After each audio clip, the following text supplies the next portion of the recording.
Praise the Lord. மனதே உங்களை சந்திப்பதில் மிகுந்த சந்தோஷம். இந்த நாளுடைய ஆசீர்வாதத்துக்கு ஒரு வேத பகுதி வாசிப்போம். ஓசியா எழுதின தீர்க்கதரிசன புஸ்தகம் 11ஆம் அதிகாரம் 8ஆம் வசனம்.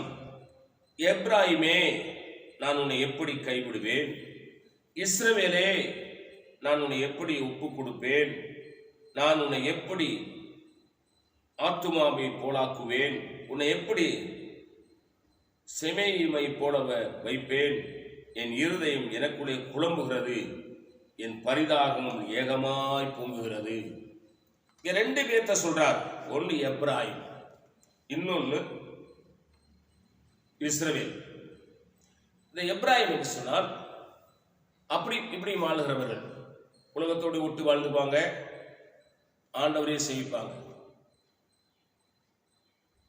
தேவன் அல்லாதவையே சேவிப்பாங்க, உண்மையான தெய்வத்திற்கு வருவாங்க, எல்லாம் சரிப்பாங்க, தப்பில்லை அப்படின்னு சொல்லுவாங்க, எல்லா சடங்கு சம்பிரதாயங்களை கலந்துக்குவாங்க.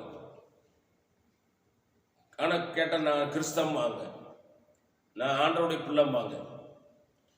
எப்ராயிம் என்று சொன்னால் திருப்பி போடாத அப்பம். ஒரு தோசையை கல்ல ஊற்றும் பொழுது அதை திருப்பி வெந்தாதான் சாப்பிட முடியும், இல்லை சாப்பிட முடியாது. அதே போல நனைஞ்ச பாவின்னு ஒரு கும்பல் இருக்குது. ஞானஸ்தானம் எடுத்த பிறகு திரும்ப பழைய வழியிலே போயிடுறது. இப்படிப்பட்ட ஜீவியமுடையவர்கள் இருக்கிறார்கள். அவருக்கு தான் இந்த எப்ராயிமே. இஸ்ரவேல்னா ஆண்டவருக்காக வாழ்றவன், ரட்சிக்கப்பட்டவன், ஞானஸ்தானம் எடுத்தவன், அபிஷேகம் பெற்றவன், கிறிஸ்துக்குள்ளா உண்மையா வாழ்றவன். இப்ப சொல்றாங்க, இப்படிப்பா நான் உன்னை கைவிடுவேன், நீ திருப்பி போட அற்பந்தான், நீ என்னை விட்டு போனவன் தான், உன் வாழ்க்கை சரியில்லை தான், உன் ஜீவியம் சரியில்லை தான்,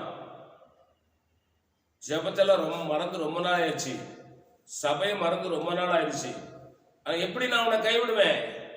உன்னை ரட்சித்துட்டேனே, உன்னை அபிஷேகம் பண்ணிட்டேனே, எப்படிப்பா கைவிடுவேன்?